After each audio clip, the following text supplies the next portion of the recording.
So we received a bit of rain. So everybody's happy and checking out what has all the water that filled up everywhere. It's filled up like this for about 100 meters to the back. So this will sink in over the next couple of days. Sorry, my words are gone. My English is like airtime, it's just finished. But yeah, you can see it runs back maybe 100 meters, fills up like this, almost like a little swale. Over the last couple of weeks we lost hope. I didn't even keep on checking the weather report anymore. What's there? What do you see? And so this is the dam that we've built, and this is my first time seeing it as well, so I'm exploring it with you. I am so extremely happy. Let's explore the zai pits quickly. So everything planted in the zai pits died because of the extensive drought we had. As you can see, nothing grew, everything died, and there was no animals in here. Everything is just gone. But these zai pits all filled up, harvesting water the way that they should. So this really makes my heart happy. This is the we really lost hope this season when people started selling animals, and the price of meat on the auctions dropped, price of livestock dropped because everybody was selling it. And so this was a terrible season for us rain wise, but just this little bit of hope might change everything.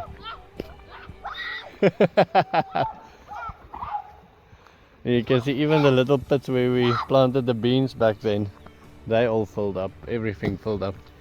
This is wonderful. This zai pit is so full that the tree that's planted there is currently below water. So I hope they survive. More zai pits, more water.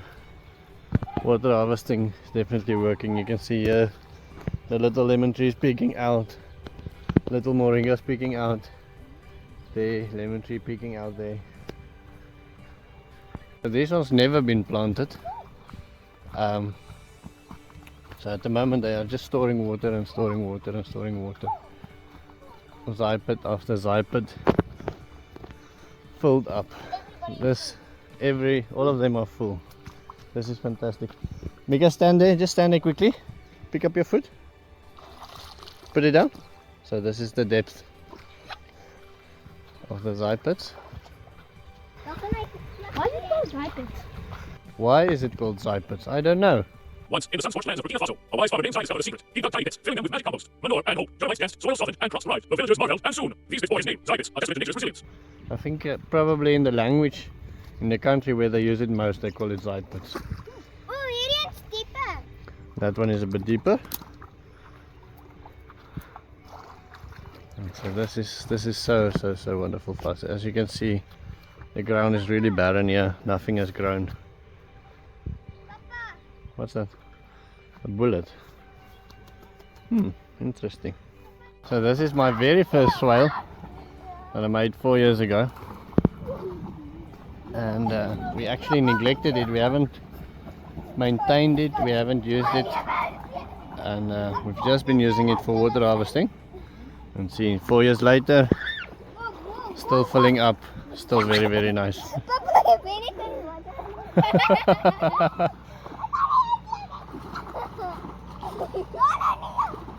So the tradition is that every big water feature that I make, I have to swim in.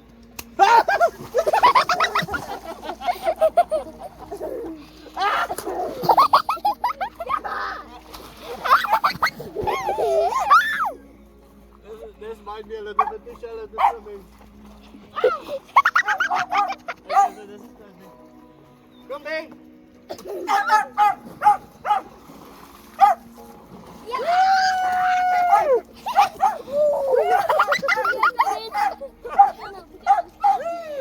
Kom! Wat sê my papa? Okay, Mika.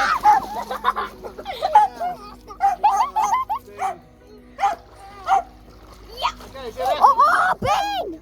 Camera, Is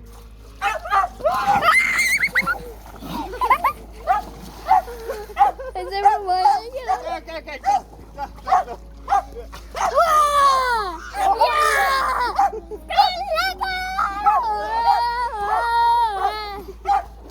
Hello! So right next to my parents' house, or my parents-in-law's house, we have the sheep. And so we keep them right next to the house so they don't get stolen. And yesterday, just before the rain, we got ourselves this little surprise. Let me show you. Come on, ma. Little baby lamb.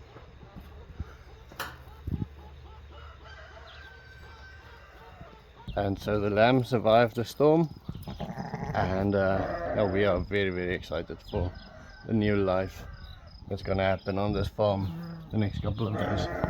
So this is the scene of our little dam project this morning, and this is basically the deepest point currently. And as you can see, there used to be water in here last night, or was water in here last night, all infiltrated into the soil. As you can see how much water rushed into the dam site. And so the idea now is that the owner, the doctor who I'm building this dam for, lining this dam and use it as a sort of a storage pit. So collect the water from the farm, which is basically the lowest point on his land, and then pump that back up again and irrigate the crops and things like that. So it's a big storage pit. If he doesn't do that, before he lines it, this will infiltrate into the ground and obviously improve the water table quite dramatically as well. I removed the invasive trees from this area and left some of the native trees, and I built this recharge pit, you can almost call it. It's like a glorified swale. Now, the one thing that people don't mention when they work with bulldozers is the extremely large amount of soil you have to remove just to make a little hole. These walls are about 2.5 meters wide or high, and this depth of this pit is maybe about, let's say 70 centimeters, so a little bit over 1/2 meter, and it fills up a little bit over the flat land. Now the reason why I made this recharge pit is because the owner had a dry borehole here in the back, and so this water infiltrates into the ground, uses the cleaned up land area as a catchment area, and so this dried up borewell with just 2 raining seasons has got water, and as far as we can test, quite a lot of water as well.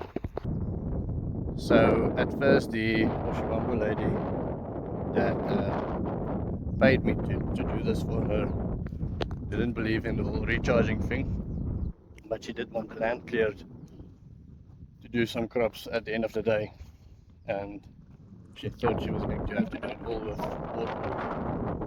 And so I convinced her to use some of that material that we take from clearing the land to build this wall and to fill up this pit. Now it doesn't look like a lot of water, but it infiltrates fast, very fast. And so she is going to, over the span of her life, she's going to save millions of dollars on water. And so this I see as one of my successful bulldozing projects. So these rain footage that you saw in the last video was actually from a couple of days ago. I have been quite busy and I couldn't get around to making all the videos I wanted. I couldn't do the intro and I couldn't do the outro, and I realized a while ago that I had so many videos captured that never got edited, so I got an editor, my sister's son. I don't know what you call those in English, a cousin, nephew, something. Put in the comments. I think it's a nephew. Anyway, he helps me. He's about 13 now. He likes editing, and so if you see all of these editing things, that's him doing that.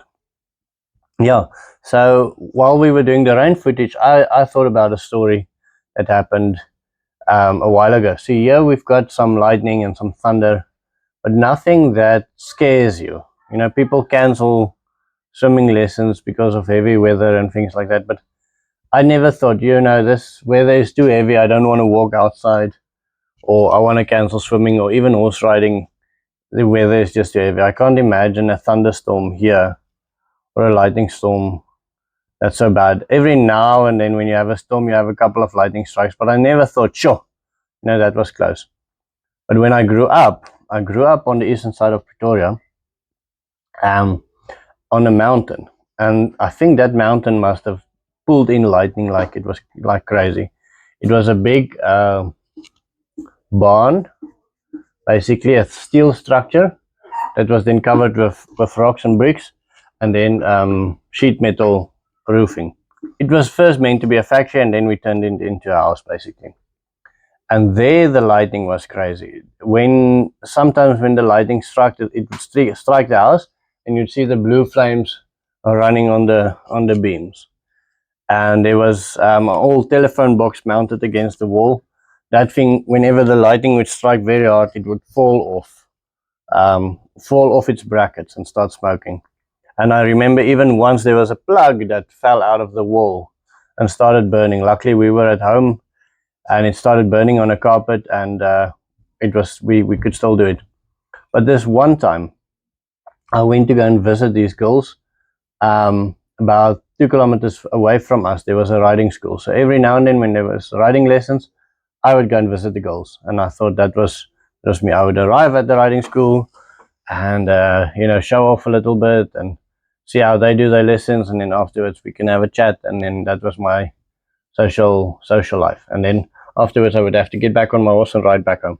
And then one day I saw the weather coming in, got on my horse, and I opened up for the house, got back home, put my horse in the stable, saddled him off, put my horse in the stables, and went going to the house.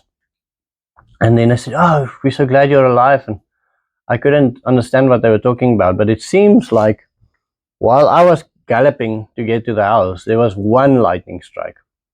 And then that one lightning strike, well, it's actually incredible because it was a 5-hectare piece of land on top of which we lived, and it welded the chains like this of the gates, of 2 separate gates about 200 meters apart from one another.